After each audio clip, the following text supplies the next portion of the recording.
আজ মেখলিগঞ্জ শহরের ঐতিহ্যবাহী মদন মোহন বাড়ি কালচারাল ক্লাবের সার্বজনীন দুর্গোৎসবের ভার্চুয়ালি শুভ উদ্বোধন করলেন রাজ্যের মুখ্যমন্ত্রী মমতা বন্দ্যোপাধ্যায়।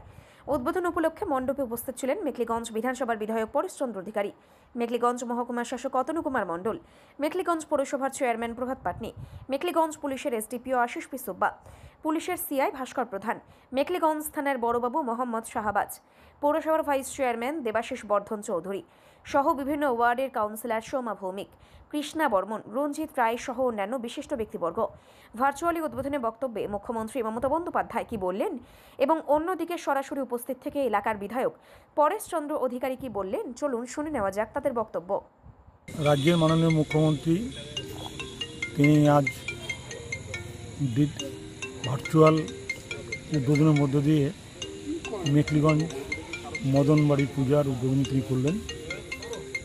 তিনি এই পূজায় যারা উপস্থিত ছিলেন তাদের প্রত্যেকের উদ্দেশ্যে একটি কথা বললেন যে সুন্দর পূজা হয়েছে, আপনারা ভালো থাকুন, পূজা উপভোগ করুন, পূজার কদিন আনন্দে কাটান, এটাই তিনি বললেন। এবং সকলকে বললেন যে পূজার এই কদিন যাতে কচি কাছা থেকে আরম্ভ করে সকলেই পূজার উৎসবে মেতে উঠে সকলেই ভালো থাকুক, সুস্থ থাকুক এই কামনা করলেন।